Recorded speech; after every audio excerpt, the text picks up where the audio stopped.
Can't wait to hear your thoughts on what my next guest has to say. Allison Pearson, as I say, is a leading Telegraph columnist.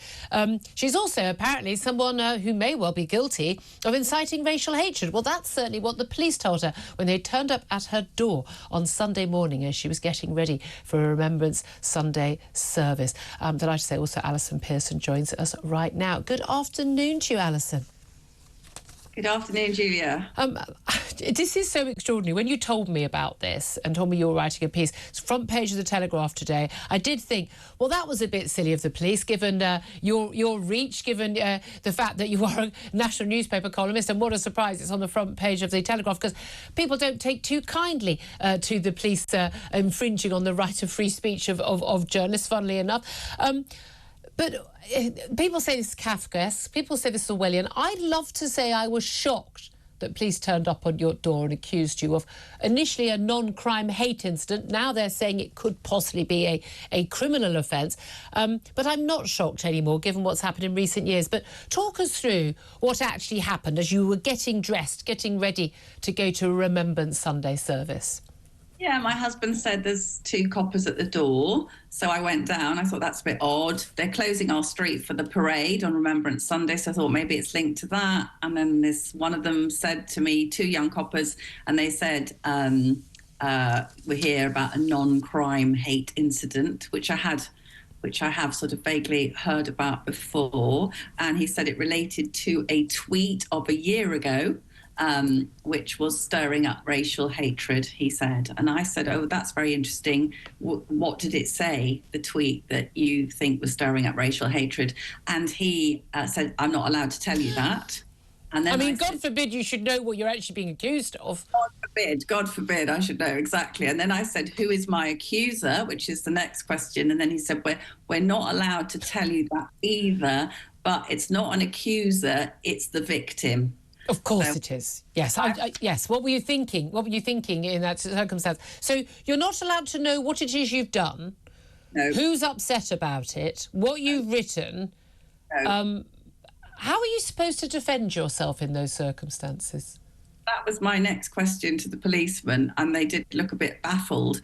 And then you do know me quite well, Julia, so I channeled my inner Hartley-Brewer. I stood on the doorstep in my dressing gown, and I said to the young coppers, we're here today on Remembrance Day. We are commemorating hundreds of thousands of young British men who gave their lives so that their descendants could live in a free country. And I said, what do you think they would think of you turning up here on Remembrance Day to basically quash my free speech and accuse me of a non-crime hate incident?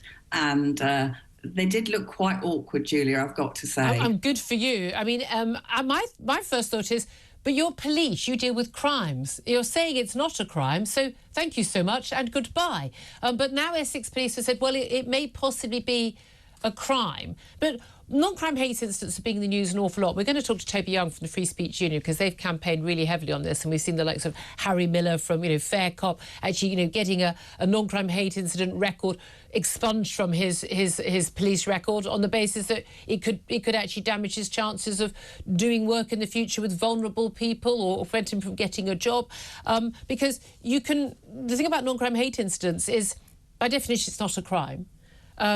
But if someone says they believe that something was racist or sexist or transphobic or homophobic or something of Islamophobic, something like that, someone saying it, even if it wasn't directed at them, might have been something they saw or heard about or read, that by definition it is recorded as an incident of that kind.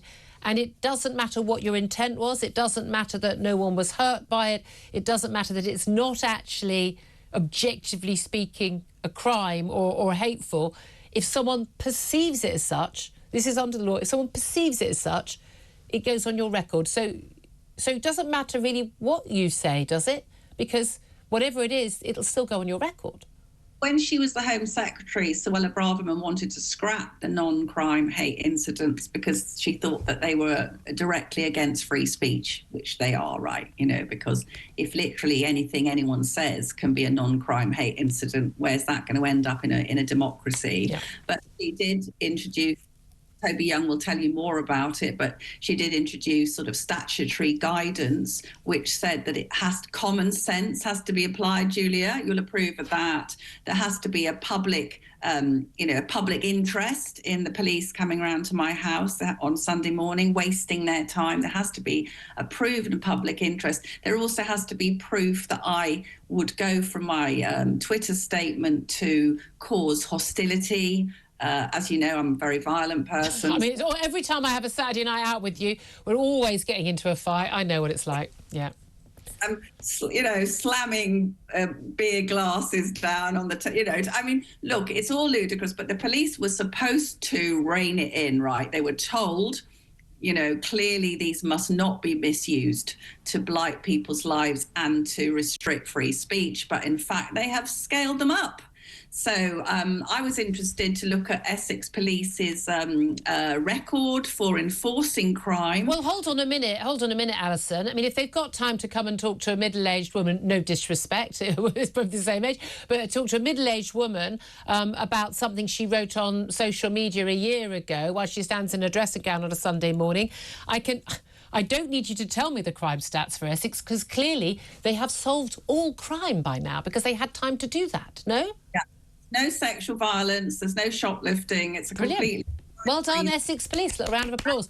What are the actual stats then? The actual stats are 9.6 solving of sexual offences. 6%, yeah. 15% of robberies, but 15.9% for hate crimes, which they don't have to do any actual solving at all, do they? Because they can just spot us on the internet. And 18.6% for racial, religious, aggravated offences. So the offences they do a bit better in are the sort of spurious ones of thought crime. Yeah, I mean, vehicle offences, 2.5% are actually solved. Burglary, 6.3%, robbery, 13%, violence against the person, 12%. So basically they have a shockingly bad, I mean, no worse than probably any other police force in the country, record on solving actual crimes that actually hurt people and cause them harm or cost them money. But they definitely got time for two coppers on a Sunday morning to turn up at your house to say you wrote a hurty tweet. Have you been able to identify which tweet it is they think was a racially aggravated offence, a race hatred crime? No, I haven't, but because it was a year ago and it was after the massacres, the Hamas massacres, which you've often described, and I probably would have been tweeting around that, and perhaps some people didn't like me being mean to Hamas, Julia. Well, if you will be mean to terrorists, what do you expect? So I suspect it was something to do with Alison Sticks Up for Jews, because, of course, we attract a lot of thing for that. We're having quite a bit of banter about this. I have to say it's horrible. It's not nice in our country to have that. And I was both very upset, but I was actually angry because what on earth are you doing here? This is ridiculous. Yeah, well, that's it. I mean, again, it is, as people say, it's Kafkaesque, it's surreal, it's ridiculous. And, it's just crazy and, will nothing come of it? And, you've got an organisation like the Telegraph backing you. But you're someone, just doing your job and exercising your right to free speech as a private individual as well.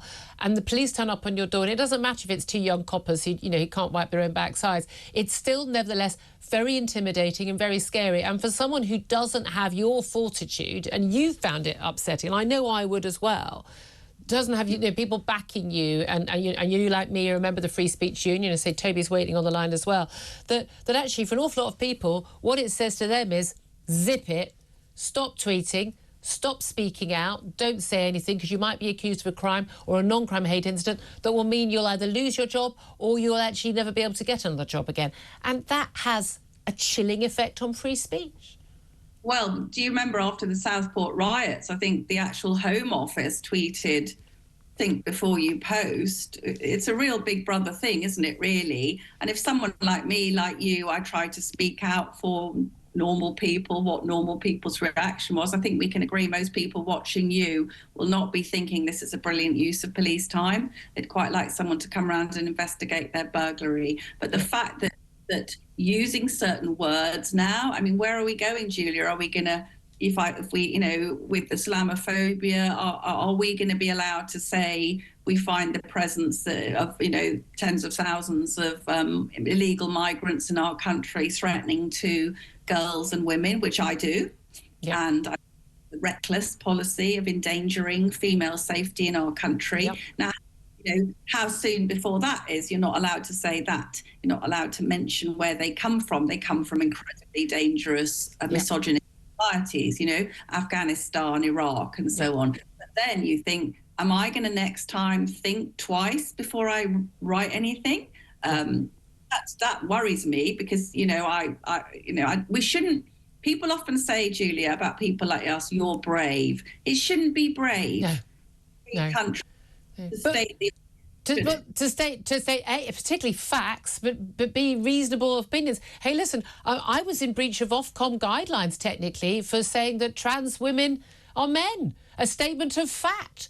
I mean, genuinely, there is an insanity in this country, and it's very, very dangerous and it's pervasive. And I know from the work of the Free Speech Union that it's happening on a much bigger scale because most people this happens to don't get a front page story in the Telegraph, don't get to write it up, and don't go on national radio to discuss it. Just before we go to Toby, though, just your final thoughts. I mean, you're going to presumably challenge this. The police said they will investigate. My guess is they're going to go, oh, no further action. But you'll never be told who it was, what it was, and you'll never know for sure, like, is it on my record anywhere? Yeah, I think I want to know. I mean, Toby Young and the Free Speech Union do great work actually making sure that these personal details are removed because, say, for example, I'm a trustee of a charity. I might have such a black mark against my name if this is recorded, going absurd as it seems, right, that I might be a danger. But, safeguarding things like that, people might say, oh, that woman's got a non-crime hate incident against her. And it's just, it is just wrong. It's just terrible and wrong. And it shouldn't be allowed. And these whole things should be just repealed. And but I fear under Labour we'll have even more of it, Julia. Yeah, absolutely. And again, the Tories allowed this to happen under their watch and totally failed us all. Yvette Cooper, the Home Secretary, I've got no faith in her on this. I think they're going to ramp it up. And a lot of the police chiefs as well, I think, are a big part of the problem, the politicisation of the police college. Allison Pearson, great for you to speak out. Really appreciate that. I wish I'd been there at the time. That would have been an interesting exchange, wouldn't it? But Allison Pearson, you are a fantastic fighter for freedom. So thank you so much.